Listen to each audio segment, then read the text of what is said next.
Hello everyone, कैसे आप सब। आप सबका अपने चैनल में स्वागत है। आज मैं आपको पंडित विष्णु शर्मा की लिखित कहानियों में से एक कहानी जो कि पंचतंत्र से ली गई है, और पंचतंत्र का अर्थ है 5 भाग। तो यह कहानी दूसरे भाग से ली गई है और इस कहानी का टाइटल है साधु और चूहा।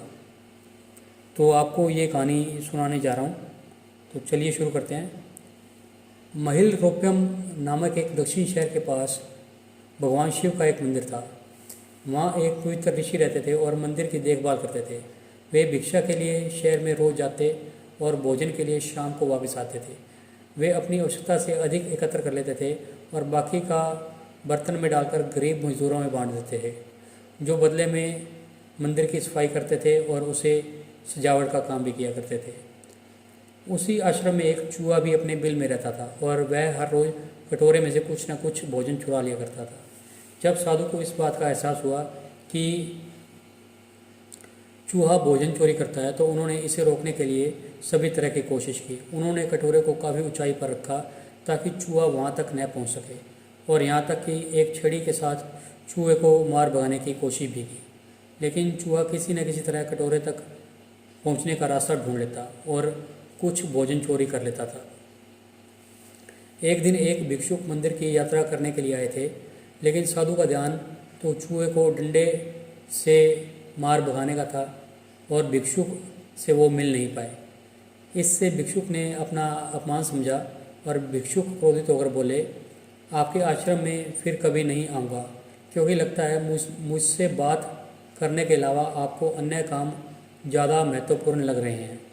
साधु विनम्रतापूर्वक चूहे से जुड़ी अपनी परेशानियों के बारे में भिक्षुक को बताते हैं कि कैसे चूहा उनके पास से भोजन किसी न किसी तरह से चुरा ही लेता है। यह चूहा किसी भी बिल्ली या बंदर को हरा सकता है।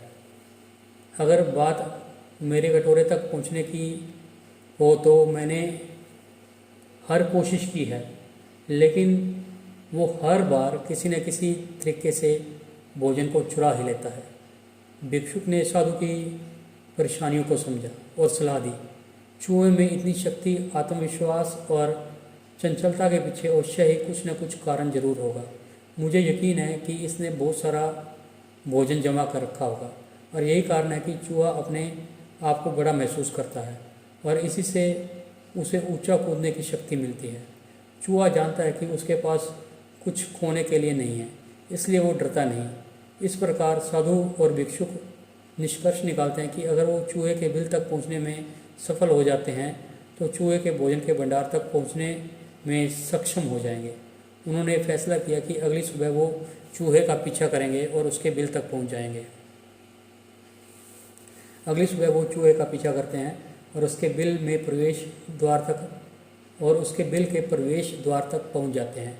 जब वो खुदाई करते हैं तो देखते हैं कि चूहे ने अनाज का एक विशाल भंडार बना रखा है। फौरन ही साधु ने सारा वो अनाज का भंडार चुरा लिया और भोजन एकत्र करके मंदिर में लिवा लिया। वापस आने पर अपना सारा अनाज गायब देख चूहा बहुत ही दुखी हुआ और उसे इस बात का गहरा झटका लगा और उसने अपना सारा आत्मविश्वास खो दिया। अब चूहे के पास भोजन का भंडार नहीं था। फिर भी उसने फैसला किया कि वो रात को कटोरे से भोजन चुराएगा।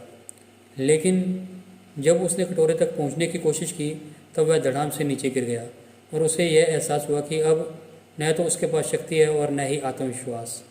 उसी समय साधु ने भी छड़ी से उस पर हमला कर दिया।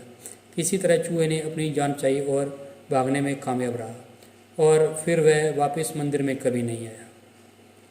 इस कहानी से हमें सीख मिलती है कि यदि हमारे पास भी संसाधनों की कमी न हो तो हम में भी अद्भुत शक्तियाँ और आत्मविश्वास की कमी कभी नहीं आएगी। तो आपको ये कहानी कैसी लगी? अगर पसंद आई है तो वीडियो को लाइक कीजिए, शेयर कीजिए और चैनल को सब्सक्राइब कीजिए और बेल वाला बटन ज़रूर दबा दें ताकि हम ऐसी कोई और कहानी डालें तो उसकी नोटिफिकेशन आपको मिल जाए। Thank you.